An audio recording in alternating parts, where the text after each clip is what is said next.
Hello, and thank you for joining us. This is No Soundbites Allowed. I am your host, Michael Voss, Dragon Southern Tier. I'm happy to be here with you today. It is June 7th, and we have a very important issue to talk about today. We're going to be talking about schoolgirls. We're going to be talking about women's rights. We're going to be talking about the impact on the world and who is responsible for poisoning 80 schoolgirls, young children. It's a big deal. Let's talk about that. But before we do, we want to mention, if this is the first time that you are seeing our channel, we want to welcome you and thank you for being part of our audience. We want you to know that we do a live stream every Sunday at 2:30 p.m. Eastern Standard Time to hear what you have to say about all the issues that matter, to hear your voice because we believe in the First Amendment. It's not just an American principle, it's for the world, to be able to share your thoughts on all the issues that affect us all. And so we want you to join us, even if the internet overlords disagree, even if your government disagrees. We want to hear your voice, your calls, your tweets, your chats every Sunday at 2:30 p.m. Eastern Standard Time. So what's going on right now? The world is getting crazy. I mean, there's no other way to explain it. As the world is becoming more and more militarized, as lines are being redrawn around the world, we're seeing the Middle East as one of the major sectors. In fact, we believe it will be one of 3 simultaneous regional wars in the near term. And we're seeing areas like Iran influence the rest of the Middle East, not just in militarizing, but in suppressing freedom and killing its own people. And we've seen that have an impact not just in Iran, but even in Afghanistan. Let's explain what we mean. As is being reported today, and this is from Deutsche Welle, on June 7th, we are now seeing that nearly 80 Afghan schoolgirls have been poisoned in their schools. This is insane. It shouldn't be possible, and it's an atrocity. It is evil that individuals are going around to schools and poisoning schoolgirls. But we wish we could say that this is something unique and different, that this has not happened before. It's a first in the world, but in fact, we know it is threatening millions of schoolgirls. It has happened to thousands of schoolgirls in Iran, that they have systemically and continuously since November of 2022 poisoned schoolgirls for the evil act of being able to read, to learn how to write, to become educated and part of their communities. It's atrocious. It is horrible. But where does this come from? How did we get to this point? And who is responsible? Is it Iran, the Ayatollah? Is it the Taliban, Afghanistan? Well, the answer isn't quite as simple as many would like it to be, because the answer doesn't just wind up being Islam. The answer in part is America. In part, it's Joe Biden. You see, if we go back in time, we may remember that in 2021, under the Biden-Harris administration, Joe Biden ran away from Afghanistan. He retreated, full-on retreat, leaving behind tens of millions of dollars of weapons, of ammunition, of cash, of equipment, and an entire nation. He gave that up to the Taliban, who at the time promised to take care of women, and Joe Biden also left behind at least 5,000 American citizens. It was embarrassing, to say the least. But the ramifications of that action, as we have talked about, is not just the lie that every American left Afghanistan, everyone who wanted to leave was taken out. No, we've proven over and over again that was never true. But the consequences have been even worse. Remember, it was in August of 2021 that the Taliban vowed they respect women. And even though they have always been oppressive and their ideology oppresses women and denies them the right to read, to write, to work, to have lives that even in the Middle East are allowed to women. No, they promised us that they would respect women. And we've seen consistently since that time that has not happened. They have oppressed women. They have removed them from schools. They have removed them from work. They have removed them from driving cars, going to schools. They have oppressed women, just like they did in the past. But that was all part of the transition in 2021. It was part of getting Joe Biden and the Americans out of Afghanistan. It was meant as a means to assuage any resistance for the Taliban taking over. And so with that full retreat, abandoning all of those who supported America, the infrastructure created by America over 2 decades, the rights and privileges given to women that were really unique throughout the Middle East, when we walked away from that, Joe Biden walked away from women. That's a fact. And that began the series of dominoes in the Middle East, as well as the rest of the world. We saw that based on the retreat, that's when Russia decided it should become aggressive about Ukraine. It was after the retreat, the rout in Afghanistan, that China decided to step up its actions and to threaten military invasion of Taiwan. It was after the retreat from Afghanistan that North Korea decided to fire over 100 missiles, ICBMs, and rockets targeting both South Korea and Japan, and the now result of that, militarization of the entire world. The dominoes fall and fall and fall. Now, as for the United States, well, it really hasn't been very helpful throughout this process. The Middle East has gotten more and more militarized, and they have become more radical. We have seen this over and over again. It's not just that the Taliban has gone back on its promises. As we said, Iran, who are militarizing and gaining its ground, have gone out and, again, they killed thousands of schoolgirls, poisoning them for daring to be able to read. What has the Biden-Harris administration done about this? Nothing. Well, that's not correct. That's not true. What the Biden-Harris administration, who started this series of dominoes, who gave the opportunity to the Middle East, Iran, Taliban, the radical Islamists, what did they do? They gave $30 million to Afghanistan. USAID, which is the outreach of the United States to other foreign governments, gave $30 million to advance women and girls' rights in Afghanistan. That was their answer. You're not letting women go to work. You're not letting women and young girls learn how to read, how to write, how to drive cars, to be involved in their government. We will give out $30 million. Now, it's admitted this was on August 12th of 2022. The Taliban have shortly restricted the most fundamental human rights for Afghan women and girls. This is the United States government admitting that their retreat, the manner in which Joe Biden left, which was chaotic and a complete reversal, a complete overhaul of the structure, the infrastructure that existed for 2 decades, was completely removed. We know this. And the answer was to give money. Who did we give the money to? And obviously, whomever we gave it to, it was not effective.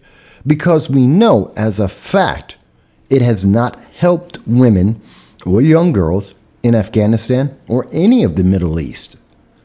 We even see that currently, according to Politico, looking at, this is an article from January 5th of 2023, Biden aides struggle to respond to the Taliban's latest curbs on women.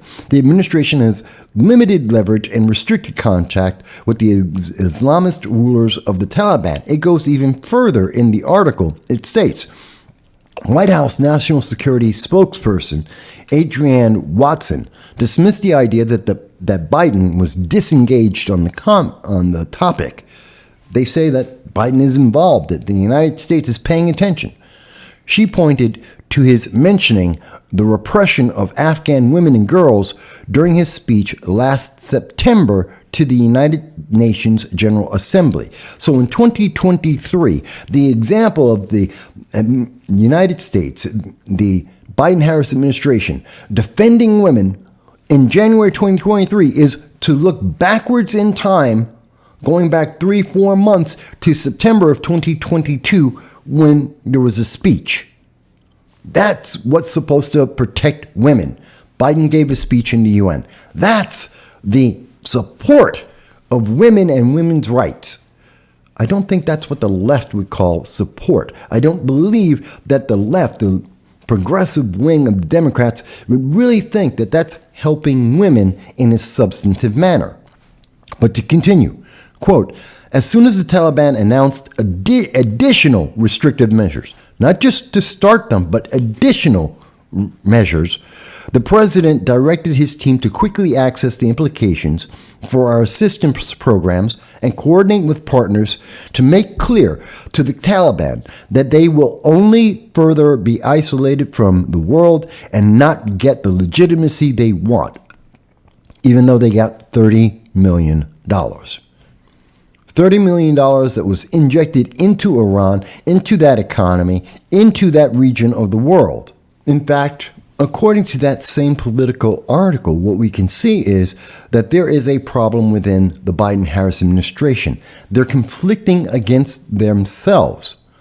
There is a debate that is against the Tom West, the U.S. Special Representative for Afghanistan, against Rina Amiri, the U.S. Special Envoy for Afghan women, girls, and human rights.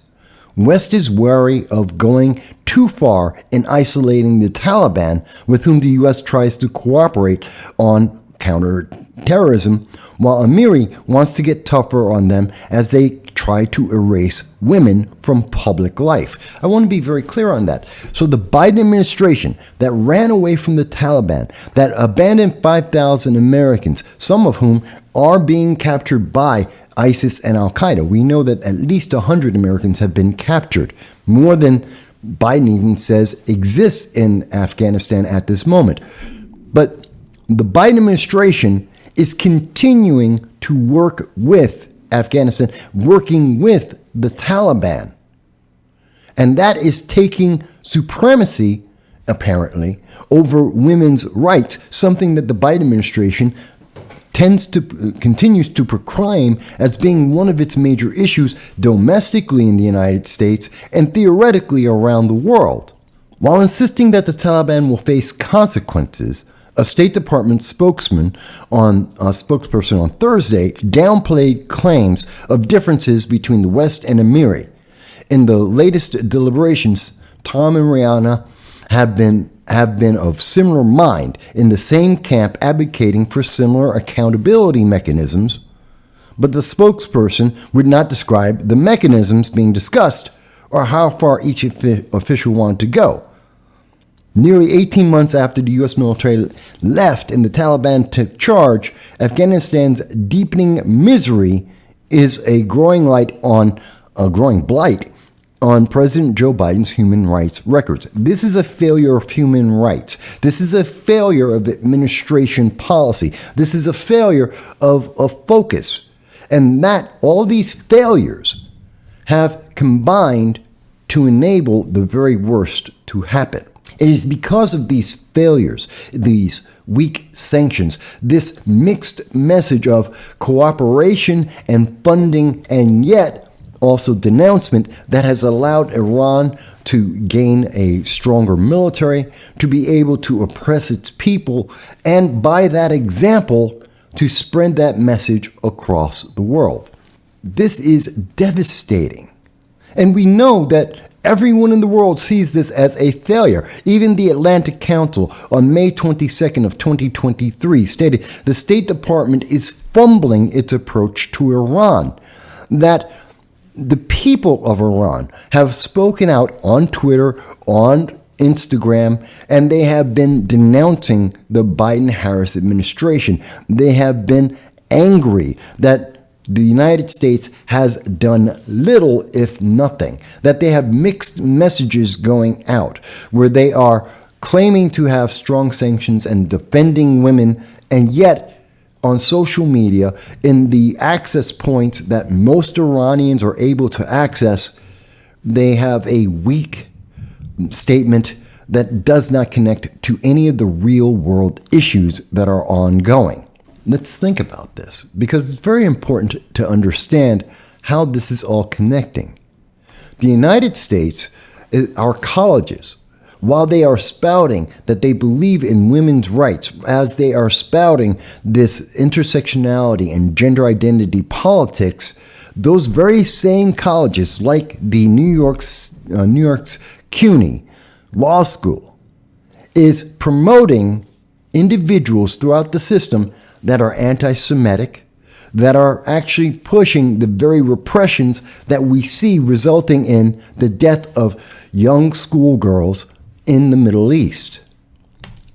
You can blame the Ayatollah, absolutely. You can blame radical Islam, absolutely. But you cannot avoid mentioning that the Biden-Harris administration and the progressive ideology are part of the root problems that are ongoing. They have promoted and given opportunity after opportunity for this. When the United States abandoned Afghanistan, we created chaos. When we gave up the entire country to a radical terrorist organization, the Taliban, we knew what would happen. Women were oppressed. We set a domino and started a chain reaction.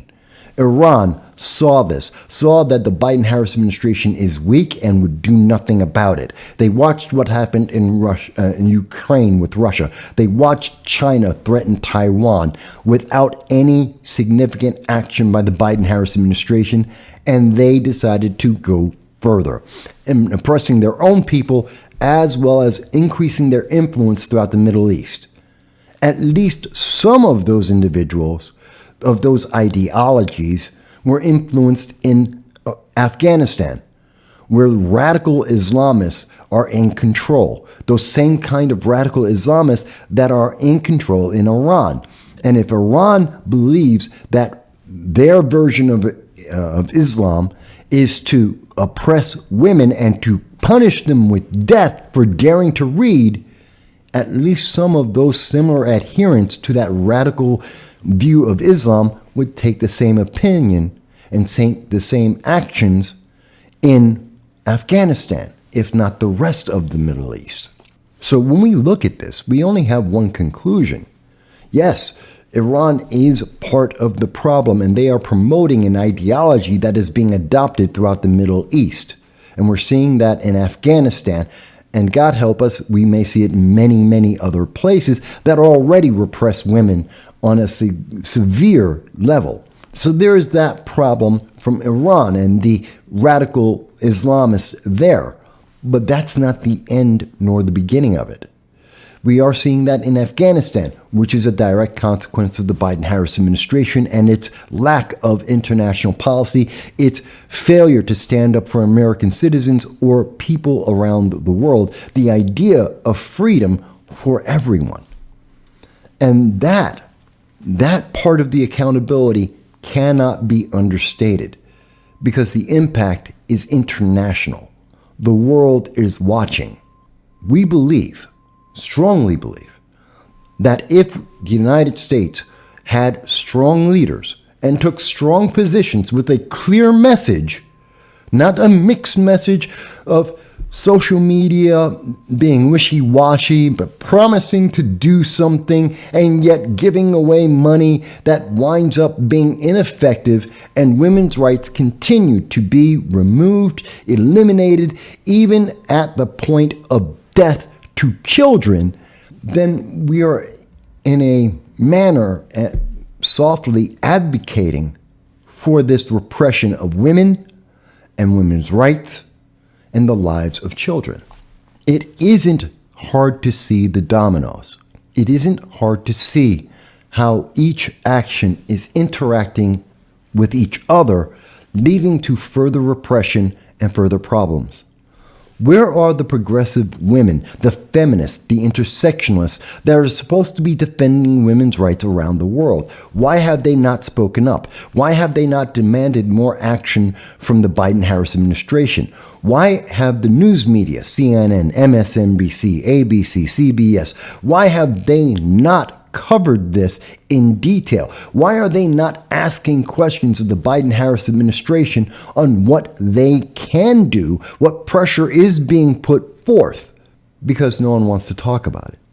Because Democrats, quite honestly, the elected leadership of the Democratic Party ultimately don't care. Let me be explicit in my example on that. The Democrat leadership, this is Josh Riley, who's running for the New York 19th District, someone I've known for 7-8 years now.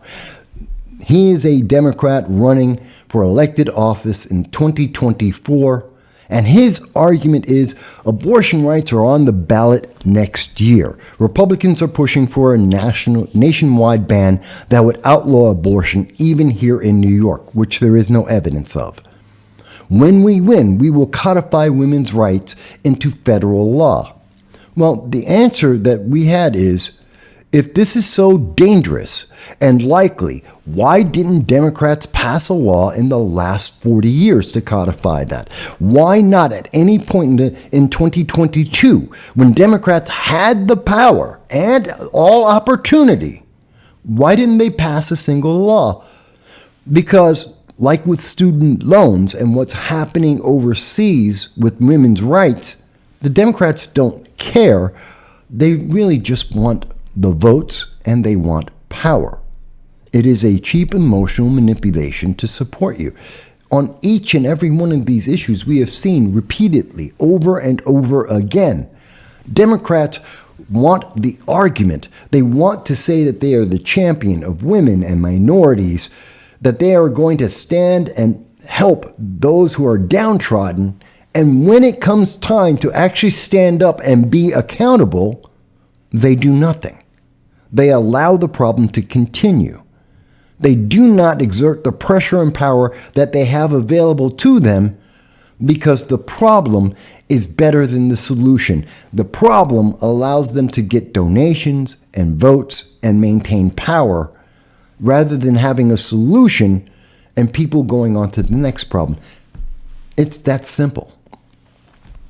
So we believe that part of the problem and part of the solution to schoolgirls being poisoned throughout the Middle East. It's no longer just an Iran issue. It's happening in Afghanistan, and how long before it happens in Iraq or Syria or in Yemen? How long? If it isn't already happening and just not being reported by the mainstream news media because it's not advantageous to their political ideology. How long? The answer is the United States that has helped to prop up those who would poison young girls and women needs to stand up and take a definitive stance, to speak strongly and take swift, strong action to make it clear. That doesn't necessarily mean military intervention, but to make a definitive statement and to have the support of the rest of the world. The EU is already saying something needs to be done. The world has already said, in terms of Iran, something must be done. And quite honestly, if the United States, that the world looks to as a leader in women's rights, if they do nothing, then no one else will take action either. It is just that simple. We have the opportunity. We have the power. And just like we said to Josh Riley, who wants to be the Democrat of the New York 19th, since we have the power and we have the opportunity, we must act on it if we seriously want to solve the problem. Otherwise, it will continue to grow. It is just that simple. But that is what we think about this. That's where we see the root problem and the solution. Perhaps you think we're wrong. Perhaps you think that the United States is not involved in this. Perhaps you think it's only a problem with the Ayatollah and Iran. Perhaps you think it's isolated just to the Taliban after they took power when Joe Biden retreated. We'd like to hear what you think. We'd like to hear what your comments are. And we hope that you will join us every Sunday at 2:30 p.m. Eastern Standard Time to discuss this and other issues facing the world. This is No Soundbites Allowed, and I am your host, Michael Voss, Dragon of the Southern Tier. I'm happy to be here with you today. Eric Holder, the Attorney General of the United States, admitted he has not read the Arizona immigration law. Let's think about that for a moment. I know it is a difficult task to stand up in front of our peers and say to Congress that Congress has failed to listen to voters. You here at CPAC said yes to President Donald Trump in 2016, and I know you're going to say yes to. She was very aware that she had the flag in her hands and that the flag was dragging on the ground. That is a intentional action. She knows what she is doing. She then drops the flag. Understand the logic, and we see this in social media on a regular basis, and it's something that Newsweek decided not to tell you about. Held the AR-15 in my hand. I wish I had it. It is as heavy as 10 boxes that you might be moving. And the bullet that is utilized, a 50 caliber, these kinds of bullets, need to be licensed and do not need to be on the street. That's right. Representative Sheila Jackson Lee, a representative in Congress who is writing laws to deny American citizens their rights, has no idea what she's talking about. And they are against the vaccine mandate. Yeah, absolutely. Now, you support that?